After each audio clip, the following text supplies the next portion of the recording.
साथियों और मेरी अजीज माँ और बहनों, मैं अपने इलेक्शन की तस्वीर के आखिरी वक्त मैं यहाँ अपनी बातें रखने आई हूँ। मेरा दिल बहुत दुखा जब कल यहाँ के स्टेज पर मेरे ताल्लुक से, मेरी माँ के ताल्लुक से बोला गया। मैंने हमेशा कोशिश की है कि मेरे स्टेज से ही क्या, किसी भी स्टेज से किसी औरत जात के बारे में दिल आजारी की बातें, वो भले कोई गलती कर बैठी हो, लेकिन औरत जात की अजमत को बरकरार रखने के लिए मैंने हमेशा अपील की है कि चाहे वो शेख आसिफ का स्टेज हो, चाहे वो मुफ्ती साहब का स्टेज हो, चाहे मेरा स्टेज हो, किसी औरत जात, किसी की माँ, किसी की बहन, किसी की बेटी के खिलाफ कोई नागोर जुमला न बोला जाए। लेकिन दुख की बात यह है कि शहर के आलिम के स्टेज से कल मेरे ताल्लुक से मेरी माँ जो बुजुर्ग 70 साल की उम्र में है, उनके ताल्लुक से बोला गया। मेरी माँ मुझे नहीं सकती कि वो निहाल अहमद जब मालेगांव शहर के एक लीडर बड़े रहे, उसका इलाका है जहाँ वो बोल रहे हैं निहाल अहमद की बीवी को, वहीं मोदी इस्लाम की वो बहू थी, इसके बावजूद मेरी माँ के खिलाफ इस स्टेज पर बोला गया और मुफ्ती साहब ने उनको मना नहीं किया। मैं मजम्मत करती हूँ ऐसी सोच की जहाँ औरतों की इज्जत को बरकरार नहीं रखा जाता, औरतों की इज्जत का लिहाज नहीं किया जाता। मुफ्ती साहब, आप आलिम हो, आप मुफ्ती हो, लोग अपने मसाइल, अपनी बातें, अपने राज आपके पास लाते हैं, इसलिए इस उम्मीद से कि आप उसको दिलों में आपके अल्लाह की अमान की समझ के कायम रखोगे, लोगों के राज को स्टेज के लिए आओगे, लेकिन इलेक्शन बांधने के लिए आपने उन बातों को भी लोगों के सामने पेश किया जिससे किसी इलाके की, किसी औरत की इज्जत बरकरार रखे। इस बात की मैं मजम्मत करती हूँ।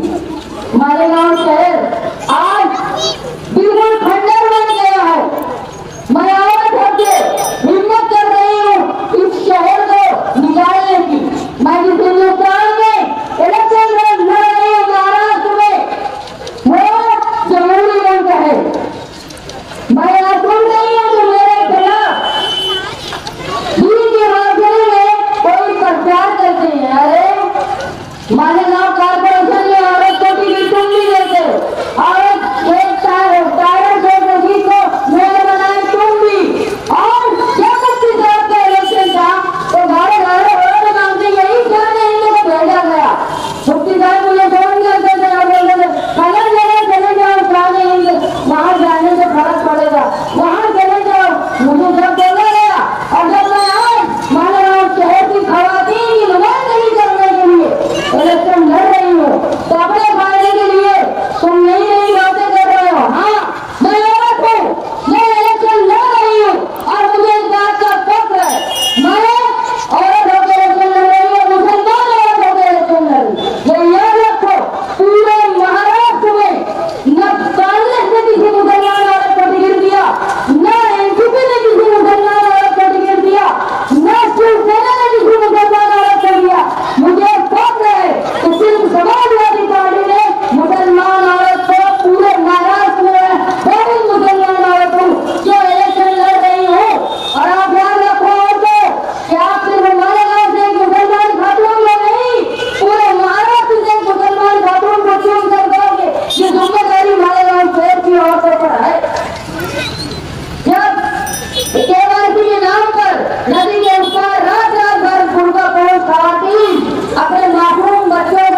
और 4 वर्ष मालेगांव आती होगी तो उसके माँ बाप, उसके घर वाले, उसके भाई के दिलों में कितना खौफ रहता होगा कि आज गुर्दे वाली खवातीन के साथ कैसे सुलूक होगा।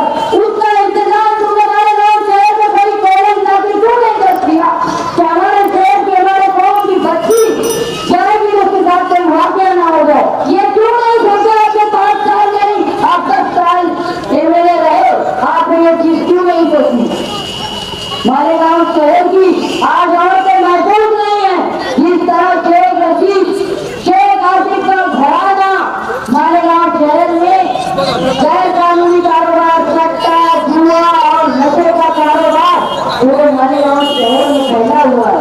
और ये 5 साल में इस कदर नशे का जाल मालेगांव शहर में फैला है तो मुफ्ती साहब आप ही ये मिले थे, लेकिन आप इसको रोक नहीं पाए। बल्कि आप देखो जो हमारी स्कूलें दिख रही स्कूलें धीरे धीरे उसको खंडर बना के नशे का अड्डा बना दिया गया। लेकिन मुफ्ती साहब आप ये नहीं सोचे कि मालेगांव शहर की तालीमी नुकसान गरीब के बच्चे का होगा और वहाँ खंडर बन गया और वहाँ नशे का अड्डा बन गया, उसको तुम रोक नहीं पाए।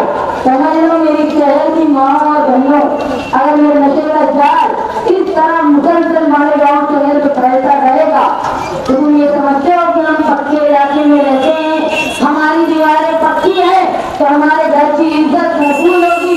ऐसा नहीं।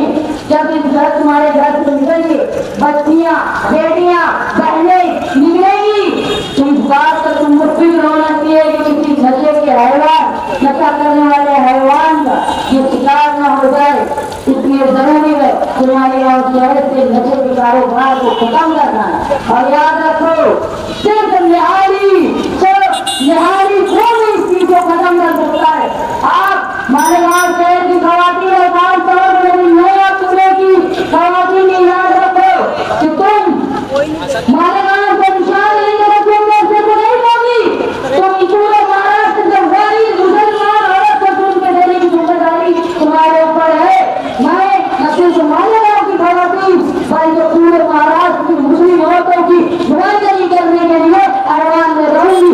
10 साल जिनका तुमने देख लिया, 15 साल शेख रशीद और शेख आसिफ का आप लोगों ने देख लिया, लेकिन हमारे गाँव शहर खंडर बन गया। आज हमारी मस्जिदें महफूज नहीं है, हमारे मदारिस महफूज नहीं है। उसको बचाने के लिए हमारे गाँव शहर से बड़ी लिखी मुस्लिम खातून को चुन देने के लिए आप मेरे साथ ही मैं एक के साथ इलेक्शन लड़ रही हूँ। हमारे गाँव शहर में तब्दीली लाना है। तब्दीली उस बात की कि आज महंगाई के वक्त में अकेले मर्द का अपने घर का रोजगार करके कमाई करना भी बड़ा मुश्किल हो गया है। औरतें घरों में रह के रोजगार करना चाहती हैं, पर्दे में रहकर अपने बच्चों को संभाल कर। मैं इस बात की कोशिश करूंगी आप खवातीन की कि आप घर बैठे रोजगार हासिल कर पाए हुकूमत की पॉलिसी के मुताबिक। आज मैं देखती हूँ हमारे गाँव शहर की औरतें नक काटने का काम करती हैं, कहीं औरतें फोन सुनती है, कहीं भी खोलती है, कहीं टोपी बनाती है, लेकिन उनके मेहनत ज्यादा और उसकी उजरत कम मिलती है। आप लोगों ने यहाँ लगत की बेटी का मेरे साथ दिया तो मैं इस बात का वादा करती हूँ कि आप खवातीन को हुकूमत की तरफ से रोजगार का इंतजाम करूंगी ताकि उसकी सवाल नहीं है जो अलाय की इंतजार कर चुकी है सेवा है वो अपने बच्चों की कफालत कर पाए। अगर आप ये समझ लो जब घर की कफालत करना आसान हो जाएगा तो जरूर हमारे घर में आसानी होगी। जब घर की कफालत करना औरत के लिए मुश्किल होता है तो समझ लो वो आवाज़ी की तरफ जाती है और वो औरत आवारा होती है तो नस्लें बिगड़ जाती है। तो ये अगर मैं घर में बैठे हूँ तो मैं रोजगार दूंगी तो समझ लो ये है सबसे बड़ा इस्लाह मोर्चा कि मोर्चे से आवाज़ी को खत्म करने के लिए मैं आपसे वादा करती हूँ कि मैं इस काम को लाने की कोशिश करूंगी। मारेगा क्या साहब के वक्त में पीले कार्ड 45,000 पीले कार्ड बनाए गए, उसके बाद से मुस्तहिल परेशान लोग खानदान इस बात के लिए तरसते हैं कि पीले कार्ड बनाए जाए, लेकिन कोई एमएलए न शेख रशीद न शेख आसिफ न मुफ्ती साहब मुस्तहिल लोगों के लिए पीले कार्ड उस तादाद में नहीं बनवा पाए, बल्कि केसरी कार्ड पर जो अनाज मिलता था वो भी आज बंद गया है। मैं आपसे इस बात का वादा करने आई हूँ कि जिस तरह न्याय साहब ने आपके पीले कार्ड बनवाए और केसरी कार्ड पे यहाँ से आपके वक्त में अनाज मिलता था, उसी तरह मैं दोबारा केसरी कार्ड पर अनाज बनवाना, अनाज मिलना और दोबारा पीले कार्ड बनवाने के लिए कोशिश करूंगी। आप लोग मेरा साथ दें। आज बालाघाट शहर में जो प्राइमरी स्कूल का निजाम है वो इतना महंगा हो गया है कि गरीब अपने बच्चों के लिए एडमिशन कराना और डोनेशन भरना ये इंतहाई मुश्किल है। और इस वक्त अगर आपने मेरा साथ दिया तो जो प्राइमरी स्कूल शेख रशीद शेख आसिफ खानदान का जुए और सट्टे का अड्डा बन गया है उसको दोबारा पायदार स्कूल जिस तरह गरीब शेख ने बनाया भिवंडी में प्राइमरी स्कूल को वैसा बनवा कर दोबारा से जो पहली से 7वीं का निजाम है उसको पहली से 10वीं तक का करवा के ताकि गरीब के बच्चे भी अपनी तालीम हासिल कर पाए। देखो अगर प्राइमरी स्कूल दोबारा जारी हो गई तो उससे क्या क्या फायदे होंगे। एक तो गरीब का बच्चा तालीम हासिल कर पाएगा सस्ती पैसे में, दूसरा जो बेरोजगार टीचर है PATN वो नौकरी नहीं मिल पाती वो प्राइमरी स्कूल में नौकरी करेंगे और जो खंडर बन गई है और घराने का नशे का अड्डा जो स्कूल बन गई है वो उनका नशे का कारोबार खत्म होगा। इस तरह मालेगांव शहर के लिए सबसे बड़ा हिस्सा होगा और चुनाव का काम होगा। मैं आपसे दरख्वास्त करने आई हूँ कि आपकी घर पट्टी इतनी बड़ी इतनी ज्यादा बढ़ गई है कि लोग परेशान है। जब साथी ध्यान है के वक्त में वो 4 रुपये और 100 रुपये होती। मैं आपसे इस बात का वादा करने आई हूँ कि आप लोगों ने मेरा साथ दिया तो घर पट्टी और नल पट्टी जो है जो हमारे बजट को तोड़ देती है, महंगाई हमारे सर पर बैठी हुई है, इसको खत्म करने के लिए मैं कोशिश करूंगी।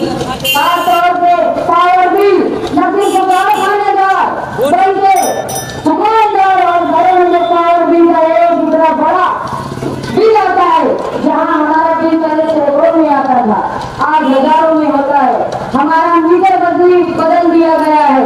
तो आप याद रखो कि आपने साथ दिया तो ये पावर कंपनी की जो मस्ती है इसको खत्म करने के लिए मैं कोशिश करूंगी। और मैं इस दावे से बात करती हूँ कि आज अगर मैं यहाँ हूँ तो मैं अकेली मुस्लिम एमएलए रहूंगी पूरी महाराष्ट्र में लेडीज और मेरे साथ अपने ज्यादा होंगे जो हिंदुस्तान में बड़ी ताकत रखती हूँ। वही अपने ज्यादा से वादा करवा के मैं ये बोल रही हूँ कि वो कारखानेदार आज परेशान है, उनको उनकी कपड़े की लागत ज्यादा होती है और मुनाफा बहुत कम मिलता है। आप लोगों ने मेरा साथ दिया कि दूध के दाम में उतार चढ़ाव होता है उससे अगर नहीं रहते और व्यापारी सिंडिकेट बना के एक बात तय कर लेता है कि इसकी कीमत में कपड़े खरीदना है और हमारे कारखानेदार मजबूर होते हैं। तो इसलिए मैं ये कोशिश करूंगी कि दूध के दाम मुस्तहकम रहे कुछ वक्त के लिए और जो कपड़ा हमारे गुजराती लोगों को बेचते हैं हुकूमत हिंदुस्तान हुकूमत महाराष्ट्र उन तरह से कपड़ा खरीदे ताकि ये जो मस्ती करते हैं सिंडिकेट बनाकर व्यापारी वो खत्म हो जाए। आज शहर का मजदूर परेशान है कि उनको ये मेहनत ज्यादा होती है और उनके लिए कोई चीजें नहीं है। जिस तरह कामगार लोगों के लिए हुकूमत ने मंडल बनाया है मजदूरों का मंडल, उसी तरह उन तरह मजदूर के लिए मंडल बनवा के ताकि तुम्हारे हाथ साथ में हुकूमत से तुमको सहूलियत मिले, तुम्हारे बच्चों की पढ़ाई के लिए तुमको सहूलियत मिले। ये कोशिश मैं करूंगी लेकिन ये कोशिश मैं कब करूंगी जब आप लोग मेरा साथ देंगे। 10 साल मुफ्ती इस्माइल का हक आपने दे दिया, 15 साल से रशीद और शेख आसिफ का आपने दे दिया। ये शहर नाकारा हो गया है, इनके पास इनके स्टेट पे कोई बात ऐसी नहीं है, कोई खबर नहीं है कि हमारे गाँव शहर के लिए उन्होंने क्या काम किया और ये क्या करने वाले हैं। खासतौर से मैं नया लोगों को बोलना चाहती हूँ, मजहबी बात को किनारे रखे अपने दिल पर हाथ रखिए, एक बात बोलिए, एक काम इनका ऐसा बता दीजिए जिसकी वजह से इनको वोट देना चाहिए। आज स्टेट से औरतों की इज्जत उठाई जाती है और जब वक्त पड़ता है इन्हें कोई प्रचार करना होता है तो सभी औरतों को जमा करके दुआएं सेहत करवाई जाती। आप ये समझ ले कि आप लोगों का किस तरह पैसा होगा। मैं चाहे मौलवी मोहम्मद उस्मान की बेटी आपको ये दरख्वास्त करने आई हूँ कि अगर नौजवान शहर में मस्जिद में इमामों के साथ गलत सलूक हो रहा है इसका जिम्मेदार कौन है? आज एक जाली और नशा करने वाला खानदान शेख आसिफ का मस्जिदों के इमामों की तस्लीम कर रहा है तो मस्जिदों तक सियासत को लाने वाला कौन? मुझे अच्छी तरह याद है जब 1999 का इलेक्शन था मेरे वालिद साथी निहाल अहमद साहब ने आस-पास कर दो जो मदरसे उस्मान में चलाया करते थे उनको बुलाया इलेक्शन से पहले और ये बोला कि आफ्ताब अहमद इलेक्शन आ रहा है तुम क्या करोगे? तो आफ्ताब भैया बोले कि बाबा मेरी तरफ से जो कोशिश होगी मैं करूँगा। निहाल साहब बोले कि तू इलेक्शन के लिए मेरे लिए कुछ नहीं करेगा, यहाँ तक के तू न जलसे में नजर आएगा न तेरे मदरसे में कहीं मेरे ताल्लुक से बोलेगा क्योंकि तू दीन की खिदमत कर रहा है।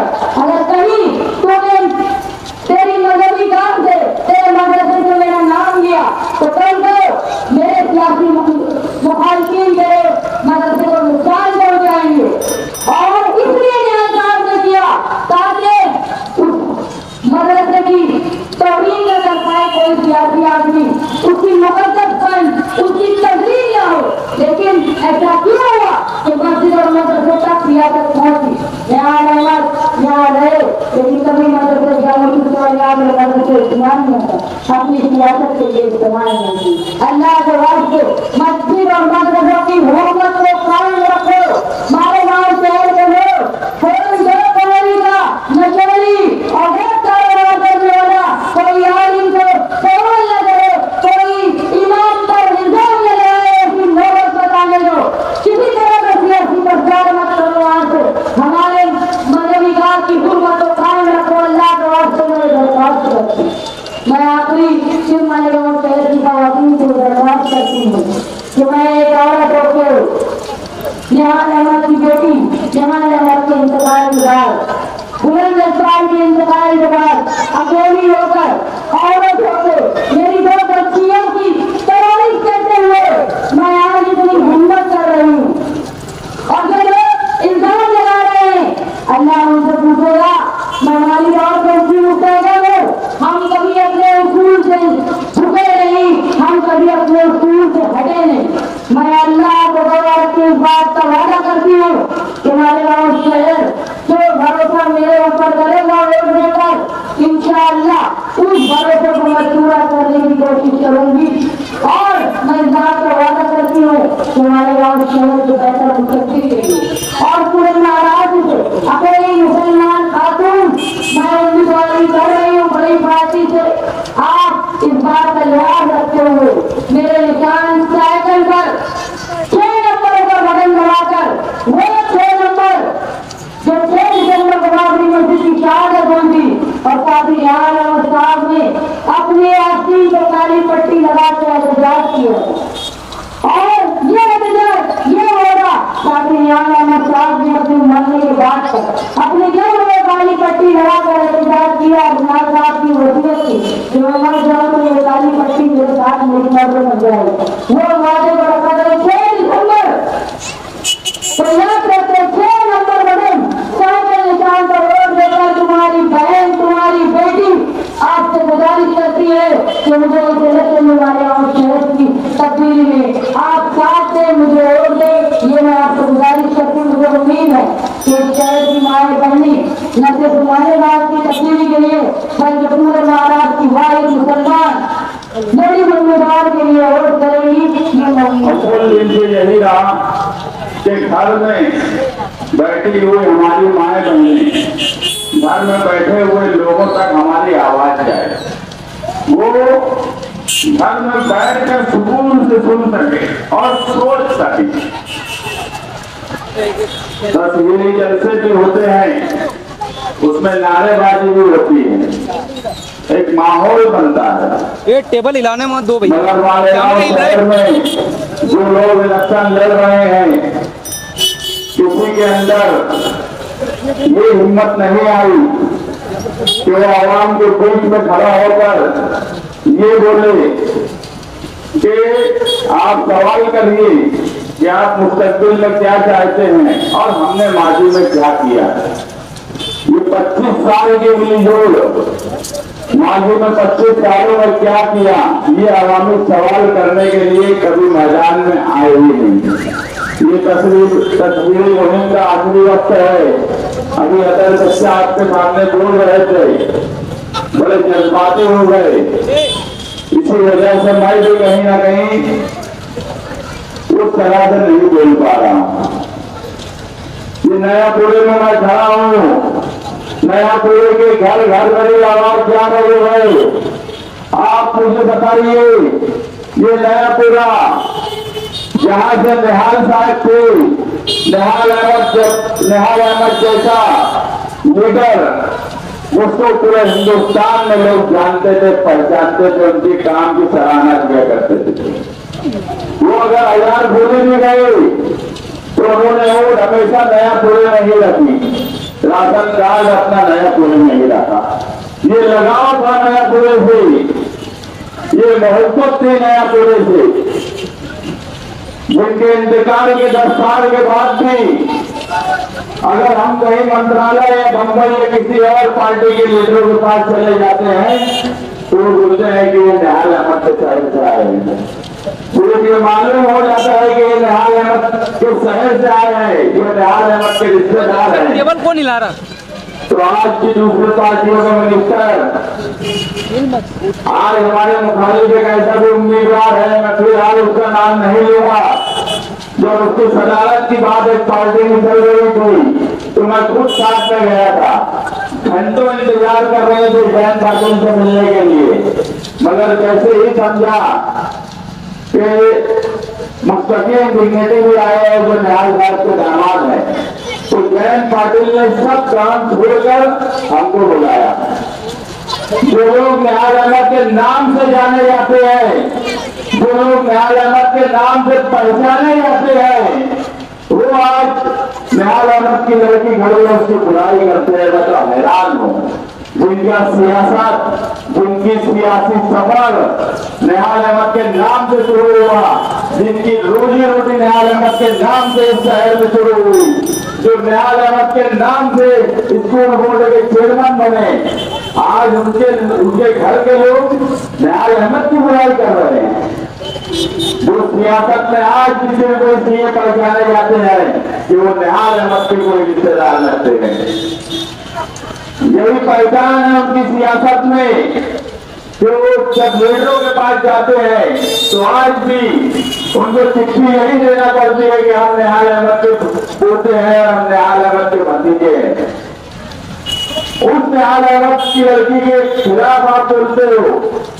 कल यहीं पर जो जलसा हुआ, एक मुकर्रिर जिसका नाम भी हम पूरे कैंपेनिंग में लेना पसंद नहीं करे, जिसके बारे में बुलंद इकबाल ने कहा था कि अगर साल में 3 मौसम है और वो 3 मौसम के बारे में हमसे पूछा जाएगा तो मैं अच्छी से बात करूंगा, जो बेमौसमी है उसके बारे में क्या बोलूं।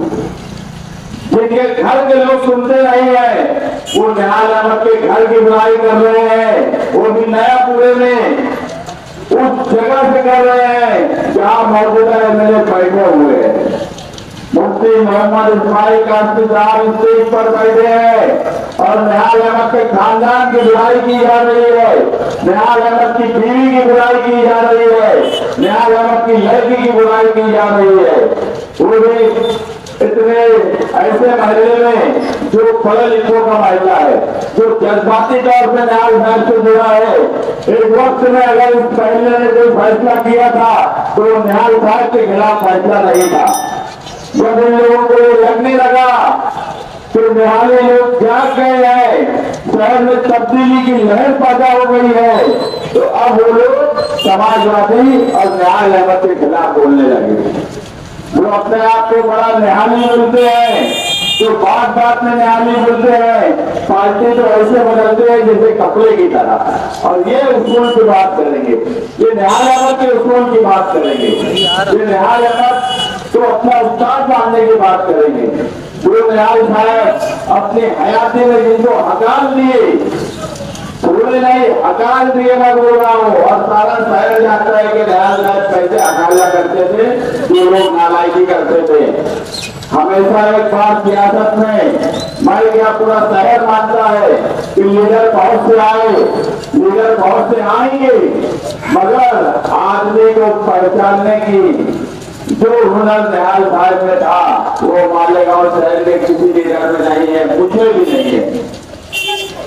लेकिन निहाल साहब में जो हुनर था, आप याद रखो, जो लोग निहाल साहब की हयाती में निहाल साहब को छोड़कर चले गए, आज वो निहाल साहब के नाम से अपने आप को बोल रहे कि हम निहाली है, हम हलाली है। वो हलाली उससे हम बात भी बोल सकते हैं, मगर मैं नया पूरे जैसे स्टेज पर जहाँ मेरी माए बहने मेरी बात सुन रही है, वहां से कोई ऐसी बात नहीं करना चाहता। आप सोचिए, जो न्याय अमर के जिंदा रहते वक्त उनकी मुखालफत में चले गए, वो आज क्या हमारी मुखालफत की बात करते हैं? कोई नई बात नहीं हुई है। जो न्याय अमर के जिंदा रहते वक्त साथ छोड़कर चले गए, वो हमारे साथी कल भी नहीं थे, आज भी नहीं है। आज कोई नई बात हो रही है ऐसा नहीं है। शहर नए सिरे से जुड़ रहा है, शहर में एक तब्दीली है, शहर ये मान रहा है कि इस शहर में 25 साल से ये मिली जोड़ है। आसिफ शेख खानदान जब 1999 में इलेक्शन लड़ने आए तो मुझे बताओ नयापुरे के लोगों, मुफ्ती मोहम्मद इस्माइल कासमी, नयापुरे में एक वो भी रहते हैं, हो सकता है मेरी आवाज उन तक भी जा रही हो, वो इनकार करेंगे क्या कि उन्होंने शेख हसीन के हक में फतवा नहीं दिया था? अगर मुफ्ती मोहम्मद इस्माइल कासमी साहब मेरी आवाज सुन रहे हैं, अपने मकान में अगर है तो, अगर वो अपने मकान में आज शाम तक बोल दी कि उन्होंने शेख हसीन के हक में फतवा नहीं दिया था कि 1999 में, उसकी न्यायालय को हटाने के लिए जो नयापुरे से हिंदुस्तान की एक पहचान बनाई, उसी न्यायालय को हटाने के लिए जिसके नाम से मालेगांव पहचाना जाता था, उस न्यायालय को हटाने के लिए जो अपने रसूलों से कभी समझौता नहीं किया, उस न्यायालय को हटाने के लिए जो अपनी कमर में भी बाबरे बच्चों का पूजा पाठ लगा के चला गया, उस न्यायालय के लिए जिसके खिलाफ कभी मुखालिफ लोगों ने ये नहीं बोल पाए कि इन्होंने बदमानी की है, उस न्यायालय के खिलाफ 1999 में मुफ्ती मोहम्मद इस्माइल कासमी साहब ने फतवा दिया था कि नहीं दिया था, आज शाम तक मुफ्ती साहब इस पर जोड़े नहीं दिया था। 2004 का ऑफिस इलेक्शन आया, 2004 के इलेक्शन में वापस शेख हसीन की हिमायत में मुफ्ती मोहम्मद इस्माइल कासमी साहब आपने फतवा दिया था कि नहीं दिया था? जब आपको समझना था कि 1999 की लड़ाई एक अच्छाई और बुराई की लड़ाई थी, उस वक्त न्याय साहब कहते थे कि मुझे नहीं यकीन आता कि न्याय अदालत के सामने कोई जुआरी शराबी उम्मीदवार चुन के आ सकता है। उस वक्त नारा था एक जुआरी एक शराबी न्याय अदालत के खिलाफ इलेक्शन लड़ रहा है जो कभी चुन के नहीं आएगा। उस वक्त के बहुत बड़े आलिम मुफ्ती मोहम्मद इस्माइल कासमी साहब ने एक जुआरी और शराबी के हक में फतवा क्यों दिया था, इसका जवाब आज 25 साल के बाद मुफ्ती मोहम्मद इस्माइल को देना ही होगा। कोई बात सियासत में एक वक्त होता है कि रह जाते हैं, बात हमेशा सियासत में पलट के आती है। बात पलट के आई है कि निहाल अहमद जैसे आदमी को 1999 में हराने के लिए एक जुआरी शराबी जिसके बारे में बोला जाता था आज वो मलूम है, अल्लाह उनकी मग़फ़िरत करे, मगर उस वक्त जो इलेक्शन का प्रचार था उसमें आपने निहाल अहमद के खिलाफ फतवा दिया था कि नहीं दिया था? जब जब कारपोरेशन ने शेख हसीन खानदान को ताकत देने की बात आई, पूरा शहर कोई बता दे। आज रात तक मैं टाइम देता हूँ, उनके हवाले मवालियों को भी टाइम देता हूँ जो बड़े न्यायालय बनते हैं, आगे बता दे कब निहाल अहमद के घराने में शान हिंद ने बुलंद इकबाल ने या मैंने हमने कभी सियासी ताकत देने की कोशिश की है। हर वक्त मुफ्ती मोहम्मद इस्माइल कासमी ने शेख हसीन खानदान को सियासी ताकत इसलिए दी है कि निहाल अहमद जैसा लीडर, निहाल अहमद के मानने वाले न्यायालय लोग कमजोर पड़ जाए। अगर तारा निगम को मेयर बनाने की बात आई तो किसने मेयर बनाया? अगर खलील दादा को चेयरमैन बनाने की बात आई तो किसने चेयरमैन बनाया? वो हमको बोलेंगे कि उसूलों से हमारे हैं। ये पूरा शहर जानता है कि आज भी हमारे मुखालिफ हम पर ये इल्जाम भी नहीं लगा पाए साबित करना तो दूर की बात है कि हम बदगुमानी करते हैं, ठेकेदारी करते हैं, चोरी करते हैं। जो खानदानी सियासत पे खात्मा करने आए थे वो हम अपने लड़के का बड़ा बड़ा फोटो पूरे प्रचार में लगा रहे हैं। उसे ना बोलना आता है, ना पढ़ना आता है, ना लिखना आता है। जिसमें कभी राशन कार्ड का एक फॉर्म नहीं भर सका, अब उसके बड़े बड़े फोटो लगते हैं। ये लोग उस शहर की क्यादत करेंगे। आप एक बात समझ लीजिए, यही मुफ्ती साहब अगर आज उनकी तबीयत खराब थी तो हम गए थे हॉस्पिटल। हमने अल्लाह से यही दुआ की कि अल्लाह शिफा दे और ताकत से इलेक्शन लड़े। उनका लड़का गेट पर खड़ा था उबैदुर रहमान, मैंने उससे कहा कि मुफ्ती साहब अच्छी से वो देखभाल करो और पूरी ताकत से उनको मैदान में लाओ इलेक्शन लड़ने के लिए। हम भी चाहते हैं कि एक अच्छे मामले वाले इलेक्शन हो, ऐसा इलेक्शन ना हो तो कोई बहुत कमजोर है। लेकिन क्या मैं बोलूं, सियासी तौर पर बिल्कुल कमजोर हो गए हैं। मुफ्ती मोहम्मद इस्माइल साहब सियासी तौर पर इस शहर में कमजोर हो चुके हैं। उनका इलेक्शन सिर्फ और सिर्फ कुछ हिस्से में बचा है, यहाँ तक के बाहर के हिस्से में उनका इलेक्शन भी नहीं बचा है। वो खुद अपने लोगों को बुलाकर हॉस्पिटल में आने के बाद ये बोल दिए कि हम अब लगता है कि इलेक्शन हमारे हाथ से निकल गया, अब नहीं लगता। और वो दिन से इलेक्शन इनके हाथ से था ही नहीं। इन्हें इलेक्शन लड़ने वाले लोग नहीं मिले जो इलेक्शन लड़ने वाली समझ नहीं। और 5 सालों में कोई ऐसा काम नहीं किया पूरे इलेक्शन के दौरान जिसको ये बता सके। हम सिर्फ इलेक्शन लड़ने नहीं आए हैं, हम 5 साल का पूरा प्रोग्राम खान की गारंटी के तौर पर आपके सामने रखकर बात कर रहे हैं। हम मुस्तकबिल में क्या करेंगे इसकी भी बात कर रहे हैं। हमने देखा आज बड़ी शहर से हर स्थिति में समाजवादी को हिमायत मिल रही है। मुफ्ती साहब को भी हिमायत मिली, जमीयतुल उलमा की मजदूरों की हिमायत हुई। मुझे बताओ, जमीयतुल उलमा के लोगों आपने हिमायत दी, ठीक है, अच्छी बात है, हमारा उसको एतराज नहीं है। मगर जमीयतुल उलमा एक मजहबी तंजीम है और इलेक्शन जो है सियासी प्लेटफॉर्म से लड़ा जा रहा है। और अगर अच्छा या बुराई का इलेक्शन है तो सिर्फ समाजवादी का प्रोग्राम पे नहीं, स्टेट देख लो और मुफ्ती मोहम्मद इस्माइल कासिम साहब का स्टेट देख लो, अच्छा या बुराई का फर्क आपको वाज़ेह हो जाएगा। अगर जमीयतुल उलमा ने हिमायत दी है तो जमीयतुल उलमा रुपया पैसा दिए इलेक्शन लड़ने के लिए देखो, जिस तरह 2019 में 50 लाख रुपया दिया था। क्या ये बात झूठ है? क्या जमीयतुल उलमा की जिम्मेदारी भी कुछ नया पूरे में रहते हैं, वहां तक भी मेरी आवाज जा रही होगी तो वो बताएं कि मुझसे साल भर जमीयत के लोगों ने जो मेरे हाथ में 50 लाख रुपए इलेक्शन लड़ने के लिए मुफ्ती इस्माइल के लिए दिया था, मुझसे तकाजा किए कि नहीं किए। मैं जब ये बोला कि आप उनको पैसा दिए हो, आप उनसे बात करिए, वो आपके सदर हैं, उसके बाद क्या हुआ इसका इल्म मुझे नहीं। अगर आज आपने हिमायत दी है तो जमीयत को अगर वो लोग पैसा देते हैं ज़कात का, सच्चे का, तो अवाम की फलाह व बहबूद के लिए दिया जाता है या असेंबली में इलेक्शन लड़ने के लिए दिया जाता है, इसका भी फैसला अवाम को करना होगा। मैं यही बोलूंगा दोबारा, इस बार तो 5 साल मुफ्ती मोहम्मद इस्माइल कासिम साहब ने वो पैसा कमाया है कि कोई इतना पैसा नहीं कमा सकता। उसके बाद भी अगर जमीयत को लगता है कि उनको पैसा भी देना चाहिए तो आप पैसा भी दे दीजिए उनको इलेक्शन लड़ने का, जिस तरह 2019 में आपने दिया था। मेरा सिर्फ बताने का एक ही मकसद है कि आप सोचिए, घर पर बैठी हुई मेरी माए बहने सोचे, नया पूरे के लोग सोचे कि हम एक सियासी इलेक्शन लड़ रहे हैं, हम मजहबी इलेक्शन नहीं लड़ रहे हैं। हम एक जमहूरी मुल्क में रहते हैं, एक दस्तूरी मुल्क में रहते हैं, यहाँ सबको बराबर का हक है। आलिम को इलेक्शन लड़ने का भी हक है। और मैं ये बोलूंगा कि और भी अगर उलमा इलेक्शन में आना चाहते हैं, कारपोरेशन में या दूसरे इलेक्शन में आइए। इलेक्शन में आने के लिए कोई पाबंदी जमहूरी मुल्क में नहीं है।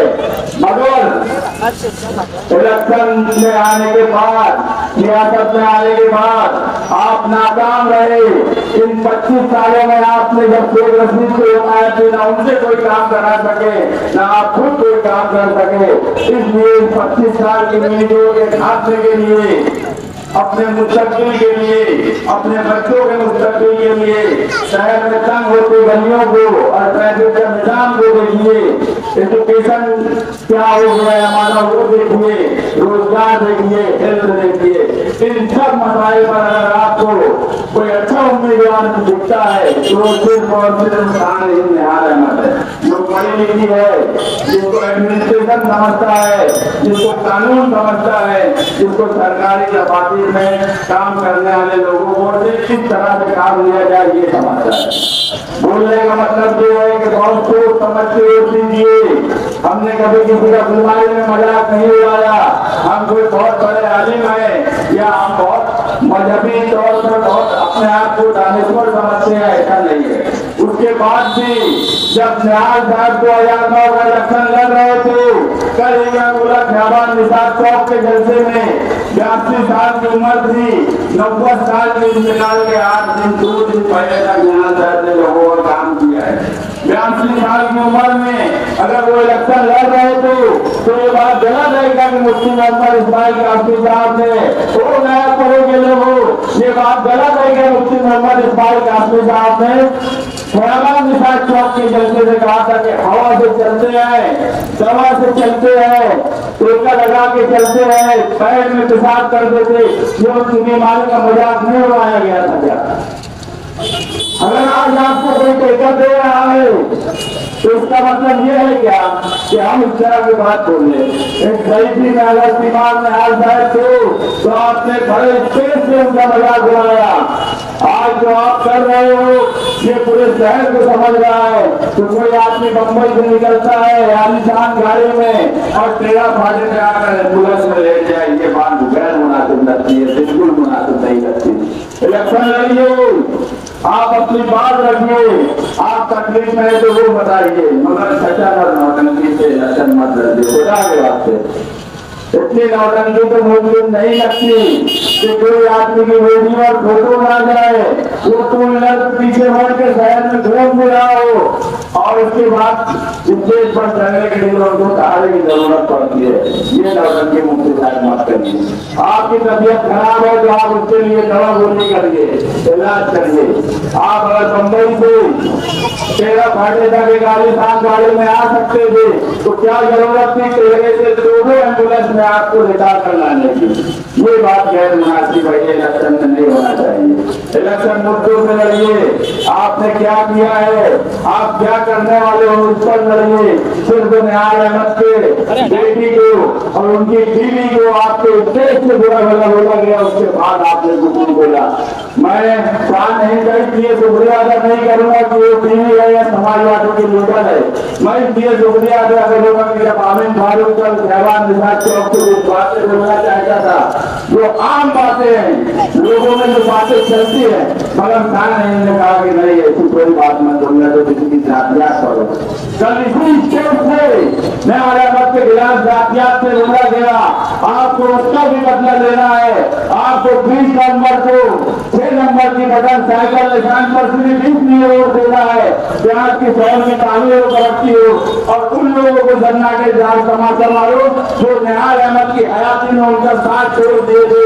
आप जब वोट देने जाओ तो 6 नंबर की बटन दबाकर नया कोड़े के लोगों से मुझे उतना भरोसा इस बात है, उसकी वजह है कि निहाली लोग नया कोड़े के जान गए हैं। मैंने 30 साल में ऐसा नहीं देखा कि निहाली लोग इस तरह से मेहनत और काम करते हुए जिस तरह से मेरी बात देख रहा हूँ। आप लोग 2 दिन इलेक्शन संभालिए, अब इलेक्शन का प्रचार खत्म हो रहा है। आप घर घर जाइए, लोगों को समझाइए कि इलेक्शन में तब्दीली क्यों जरूरी है, निहाल साहब का दबदबा कौन ला सकता है, निहाल साहब के जो बीमारी का मजाक उड़ाए, नया पूरे वाले सुन लो। अगर ये बात गलत है तो मुफ्ती साहब रात तक शाम तक आकर बोले। मैंने 2 सवाल उनसे किया है, वापिस चलकर अपनी बात खत्म करूंगा। 1999 में मुफ्ती मोहम्मद इस्माइल कासमी साहब ने शेख रशीद के हक में वोट की अपील की थी कि नहीं की थी। 2004 के असेंबली इलेक्शन में शेख रशीद की हिमायत में न्याय साहब के खिलाफ अपील की थी कि नहीं की थी। और जब न्याय साहब की तबीयत बिगड़ी तो उनका मजाक उड़ाया था कि नहीं उड़ाया था, उनकी बीमारी का मजाक बनाया था कि नहीं बनाया था। इन दो सवालों का जवाब मुफ्ती मोहम्मद इस्माइल कासमी साहब शाम तक मीडिया के सामने आकर दे सकते हैं। इतना ही बोलकर मैं अपनी बात खत्म करूंगा। शुक्रिया।